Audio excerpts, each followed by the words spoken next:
If you are going to war, you want somebody like him to be your buddy.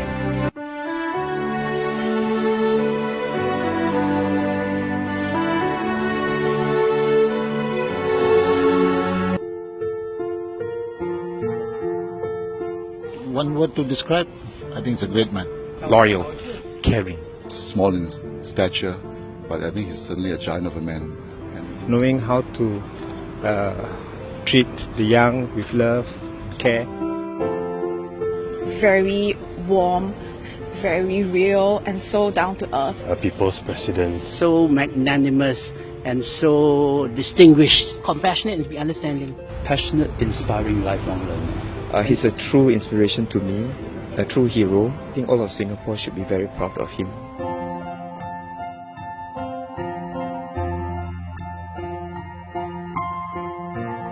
Someone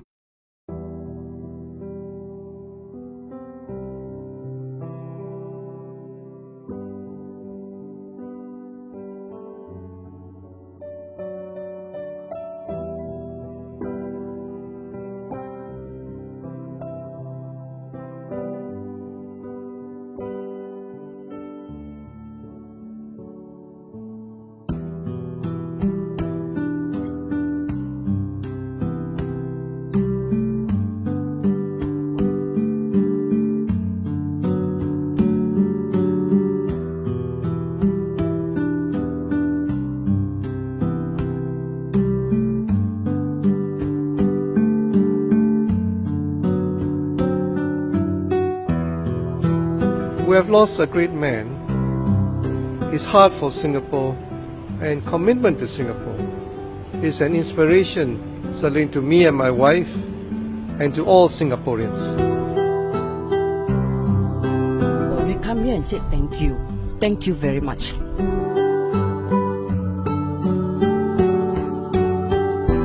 He was a very kind and humble, simple person.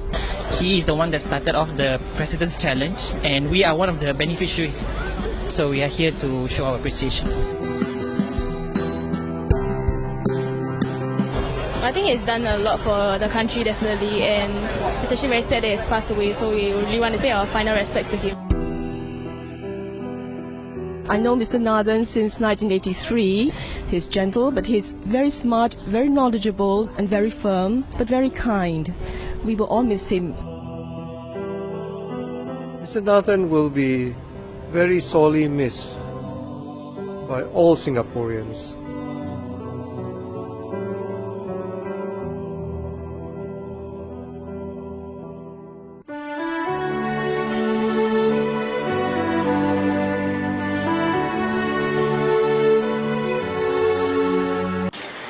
In March 1994, an American teenager living in Singapore, Michael Fay, pleaded guilty to 2 charges of vandalism and was caned after he lost his appeal against his sentence. In Washington, D.C., Ambassador Nathan faced an outraged American media. A new generation of Singaporeans got to see the cool head that had faced down the Laju terrorists 20 years earlier. Do you personally agree with the concept of punishment? This kind of punishment? Well, it's appropriate as far as it's legally sanctioned. I certainly agree. Do you think your president and others in Singapore, the judge, the appeals, might consider that here is a boy, the boy has, we understand, some physical and emotional problems. He's got a father whose mother was in Auschwitz. He's an American. It was an act of vandalism. Whether he did it or didn't do it, there was drinking. I mean, some extenuating circumstances here. 2 friendly nations might say, let's pass on this one. Well, Larry, I don't want to be provocative, but I think victimhood is not an excuse as far as we are concerned. We have to have a crime, at least a relatively crime-free society where people are safe and free to walk about, and our laws are enforced strictly. They're transparent. And that's what applies to all cases. As to whether he was very firm, very not excited, very calm in the way he defended the opposition without apologizing at all for the view that we take of the incident and the measures that we take to make sure that such things do not become common in Singapore. We are a new country. We have to establish certain norms. We have to uphold certain laws. We cannot make exceptions because one is a big power and another is a small one. And they have to get a measure of this. In 1996, Nathan returned from Washington, D.C. Then Deputy Prime Minister and Defense Minister Dr. Tony Tan had asked him to be director of a new Singapore think tank, the Institute for Defense and Strategic Studies. It was another new challenge. But the tried and tested Nathan would soon be called to the most important job of his life. He was in his mid-70s, but his service to the nation was far from over. And then the band in attendance, comprising members of the police band and the Singapore Infantry Regiment band, played the national... Since independence in 1965, Singapore's head of state, the President, was elected by Parliament, and he acted on the advice of the government. But in 1991, the Constitution was amended. The President would now be elected directly by the people.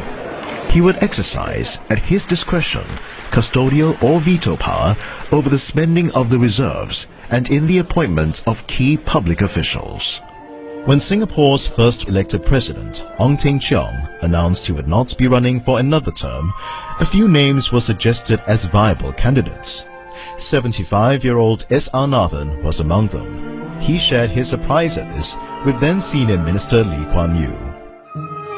Why me? And why, as I told the Senior Minister, I said, I'm yesterday's man. Why do you ask me to do it?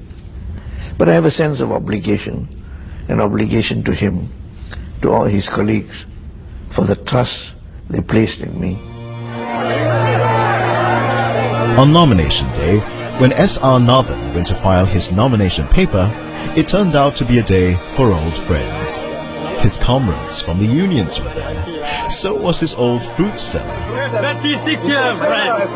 Singaporeans got a glimpse of the easy style of a man who was to become their president.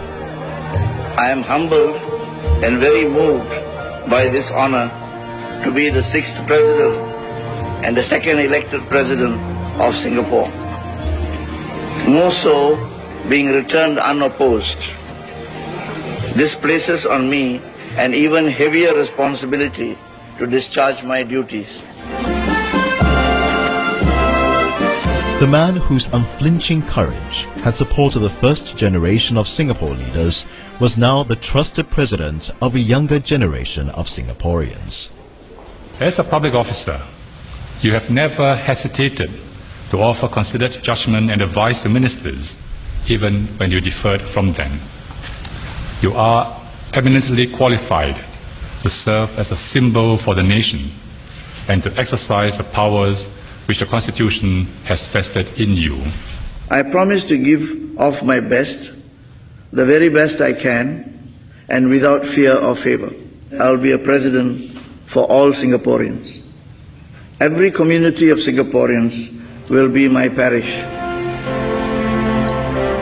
He gave his blessings to the extension of the term of nominated MPs from 2 to 2.5 years, and the government supported his proposal for shorter terms for the reappointment of members of the Council of Presidential Advisers from 6 to 4 years.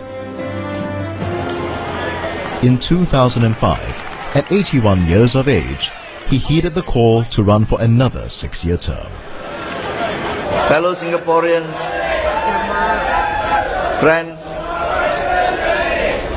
I am very humbled and grateful for the honor of being returned unopposed for a 2nd presidential term. I stood only because of the call by Singaporeans like you from all walks of life and the support that you have given me this past 6 years. 各位新加坡同胞，我很感谢大家的支持。我将在担任总统，我会尽力而为。Saudara-saudari yang hadir, saya ucapkan terima kasih, beribuan terima kasih kepada Anda semua yang datang ke sini untuk menyokong saya. Saya telah terpilih sebagai Presiden buat kali kedua. Saya akan jalankan tugas sebaik-baiknya. Singapura bergantung kepada kita semua. Anda dan saya juga. In doing his best, he had also helped the elected presidency mature in authority and stature. I, Salapan Ramanathan, having been elected President of the Republic of Singapore, do solemnly affirm that I will faithfully discharge my duties as such to the best of my ability. So from time to time, Parliament has amended the constitutional provisions governing the elected presidency. I will be a president for all Singaporeans. Every community of Singaporeans will be my parish. His first job was as an office boy, and his last, President of Singapore. Coming from a humble background, S.R. Nathan was living proof that any Singaporean can aspire to the highest office in the land if he is prepared to work hard and serve. He's got the courage, he's got the commitment, he's absolutely, totally reliable. If you're going to war, you want somebody like him to be your buddy.